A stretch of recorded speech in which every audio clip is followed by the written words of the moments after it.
so what we have here are two masses. One of them is on top of the other one, and the one on the bottom is shaped like a wedge, right?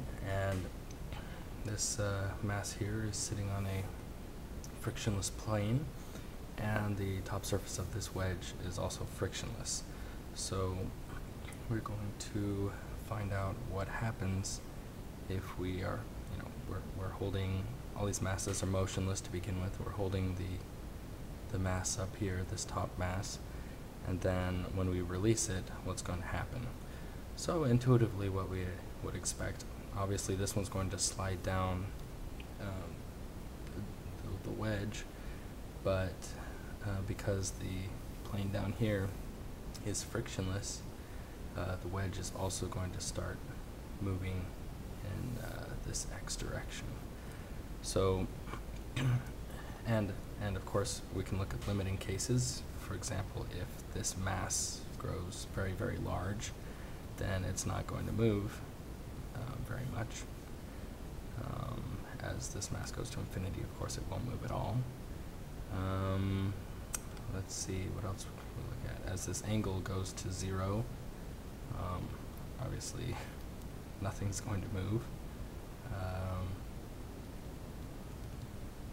Yeah, I mean, yeah, there may be some other things to look at as well. Alright, so kind of the trick to this one is using the trigonometry to kind of tie the equations of motion for these two masses together. Alright, so I'm just going to write out for the big mass and for the small mass. Alright, let's look at the Lagrangian, okay, and what we have is so we won't worry about potential energy for the large mass, right? Oh, I forget to, this is all just under the influence of gravity, uniform gravity in the y, the negative y direction, right? The acceleration is in negative y direction. So we won't have to worry about motion in the y direction for this large mass. So let's see. So just to write the kinetic energy, that will only be in the x direction. So 1/2 big M x dot squared, 1/2 mv squared. All right, and then there is no potential energy term for this large mass. Okay, because the potential energy comes from gravity in the y direction, and this stays at constant y, the large mass does. So there we go. All right, now the Lagrangian, and I guess really we should look at the Lagrangian for this whole system. So I'm just going to put little subscripts on these, all right, and then we'll combine them into the Lagrangian for the whole system. Okay, so let's look at the kinetic energy for this small mass, but we're going to do it in terms of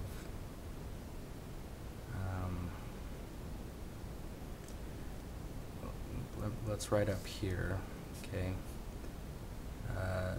there's the x of this small mass, okay,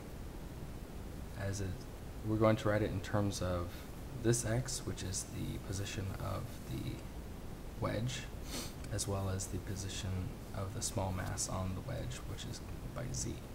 Okay, so zooming out and looking at our general x-y coordinate system for the small mass, we are going to have the general x coordinate for the small mass, which I'm calling x sub m, is going to be equal to x with no subscript, which is the coordinate position coordinate for this large wedge, right? Because it's going to, follow, if we hold z constant and we move this wedge back and forth, this little mass with z constant will move right back and forth with it. Okay, so there we go.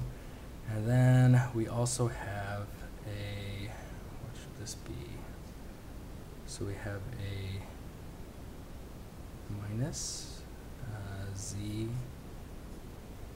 cosine of theta. Alright, did I do that right? We're projecting this down here, so that's the cosine part.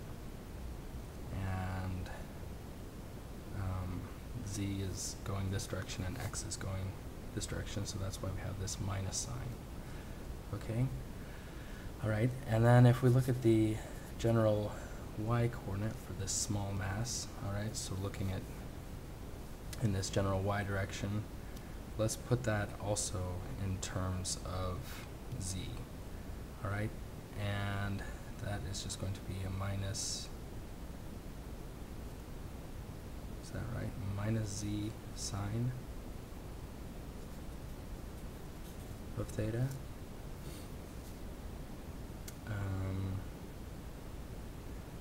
Right, because as this goes to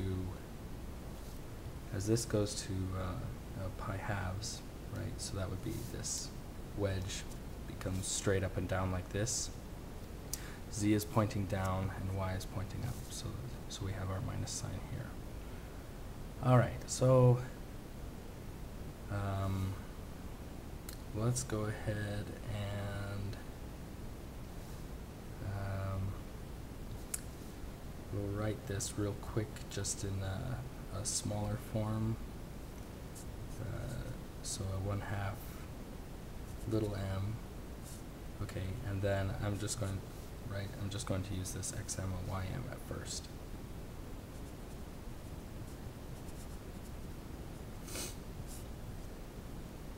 Minus, and then we have an mg y of m. Okay? So let's go ahead and see what we can do about combining these. And then when we combine them, we're also going to plug in this part into these coordinates here. Alright, so our Lagrangian for the whole system, first we have this term, so 1/2 big M x dot squared. And now we'll start on this. So we have plus 1/2 m. Oh, I forgot dots on these, right? These are velocities. Okay. So now plugging in this piece right here. When we take that time derivative, we have an x dot minus a z dot cosine of theta, and that's squared. Okay, so this I just plugged in for this x dot m, or sub m, alright? And then we'll do the same thing for this y part, which is just a minus z dot sine of theta squared. Alright? Alright, so now we plug in this term again, this term, so minus m, this is a little m, g, and then we're just putting in what we have right here, a minus z sine of theta, just like that. Alright, so see what we can do with some of these terms. I'm going to, maybe I'll switch to another marker. This one's drying out. Okay.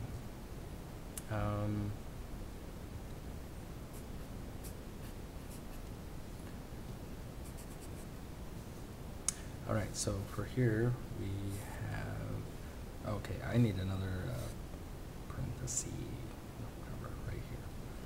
Okay, so we have an x dot squared minus 2x dot z dot cosine of theta.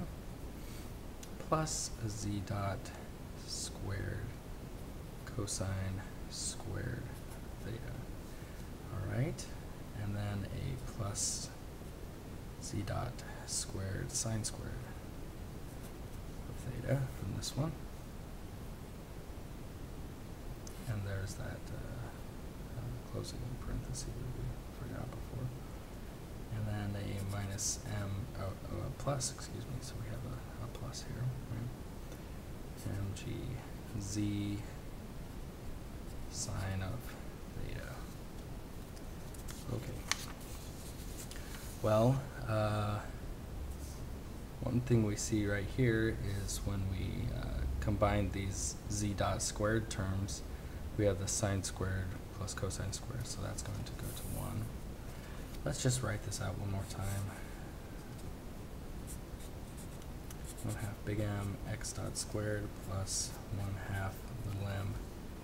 Alright, so I'm just going to go ahead and combine those terms. So we have an x dot squared, and then we also have, so this minus 2 x dot z dot cosine of theta. And then again, these terms are going to combine to just give us a z dot squared. Alright, and then plus mgz sine of theta. Okay, now let's go ahead and start taking our derivatives of this Lagrangian. So we'll start with the partial derivatives with respect to x dot. Alright, well, right here we see we're going to get a big M x dot.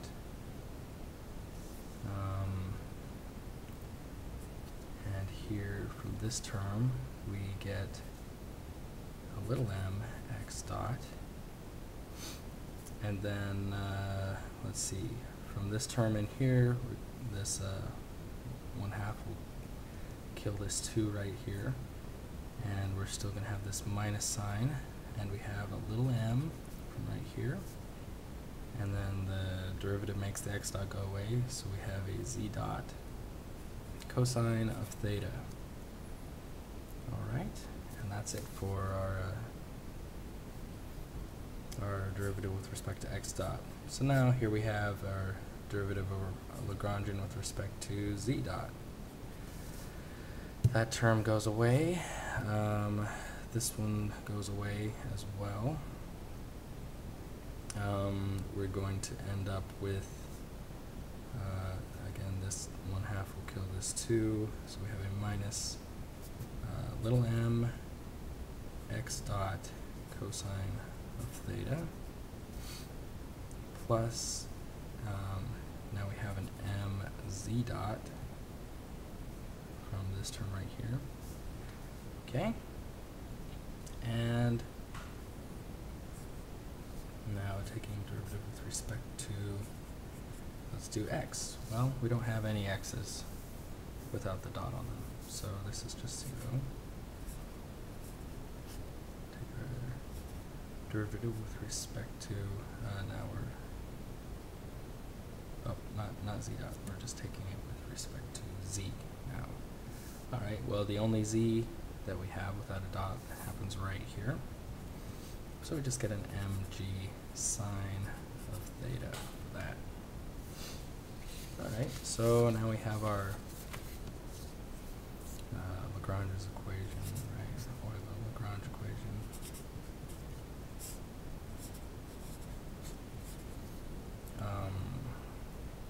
I'll just use x in this example.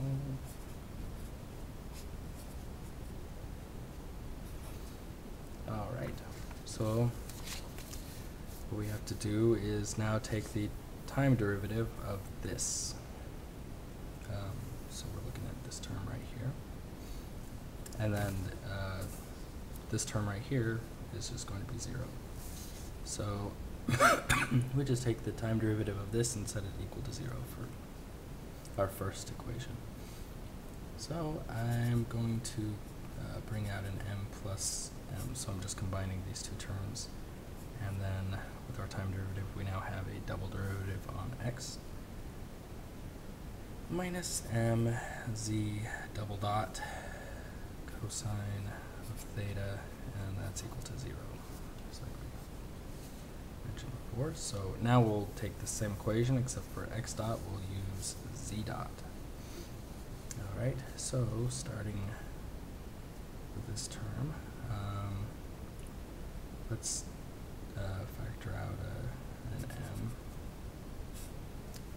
We have minus x double dot cosine of theta, and then we factored out this m, so we just have a plus z double dot. Maybe I shouldn't have factored out the m, I don't know. And then now we are subtracting the derivative of the Lagrangian with respect to z, which is just this, minus mg sine of theta equals 0. So here we go. Now let's just solve one of these guys for one of these and then plug it into the other one, right? So let's just look at this one here and solve it for z. So we have, I'll just draw a line, a little arrow, we're looking at this one now. Yeah, I'm going to go ahead and bring this to the other side. Just call that equal, like that. So z double dot, this guy right here, is equal to this side divided by m cosine of theta. So this side is big M plus little m multiplied by x double dot divided by little m cosine of theta. Alright, so plugging that into this guy now, let's see what we can get. I'm going to go ahead and put this m back in here. Minus m x double dot cosine of theta. And then plus, okay, so this m, when we plug in this z double dot in here, this m and this m are going to divide out. So we just have what's left down here, big M plus little m x double dot divided by cosine of theta. And then a minus mg sine of theta equals 0. Okay. So now let's solve for x double dot.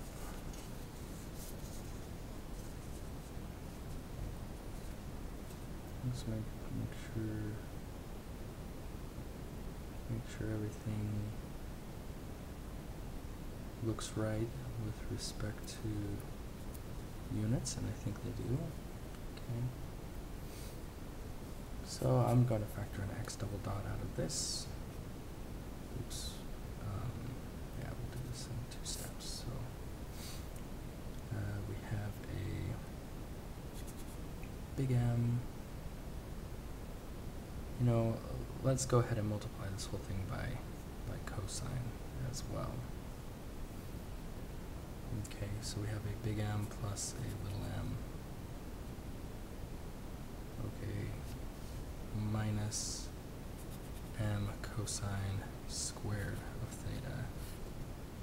Okay, so all I did was factor the x double dot out of this term, right? These terms right here, and then multiply everything by cosine of theta. I'm going to go ahead and bring this one over to the other side.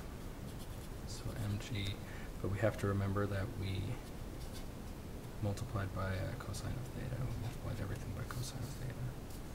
So here we go. I think we're good so far. So x double dot is equal to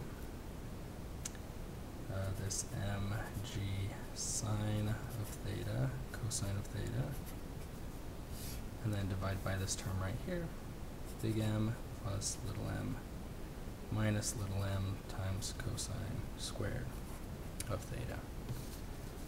right? And then if we want our z double dot equation, we go and look at this. So we are going to have a big M plus little m. And then we're going to put in x double dot, except this m cosine of theta on the bottom will cancel with this m cosine of theta. So now we just plug in what's left minus that, or without this m cosine of theta. So we get the g sine of theta, and then everything on the bottom. Big M plus little m minus little m cosine squared of theta. All right.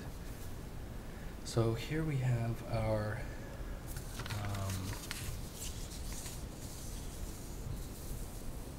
accelerations in the x double dot, or the x direction and the z direction. Okay. Let's just look real quick at some of the extremes. For example, when theta equals 0, well, we have this sine theta in the top here and in the top here, so that will make all these accelerations, both of them, go to 0, so that looks good. What about when m, so when big M goes to infinity, what does that give us? Well, I guess the one we really want to check is this one, because remember x double dot is the acceleration of this big mass in this direction, right? And we have this big M here on the bottom, which will make this go to 0 when big M gets very large. The z direction does not go to 0 because we have a big M on the top and on the bottom. So that one's looks a little bit more complicated. We have to use L'Hopital's rule or something like that to find how that limits out.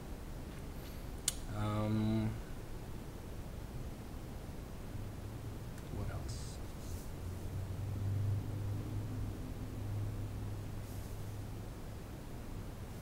Oh, what about if theta equals pi halves? So then this sine here goes to 1, right? The sine of theta would go to 1, and cosine of theta would go to 0. And then these m plus m would divide out, right? And we are left with only g. So as far as in the z direction, as we tilt this ramp up till it's vertical, right, then we just have this block falling, free fall, right next to a frictionless wall, right? So of course it's going to accelerate at g.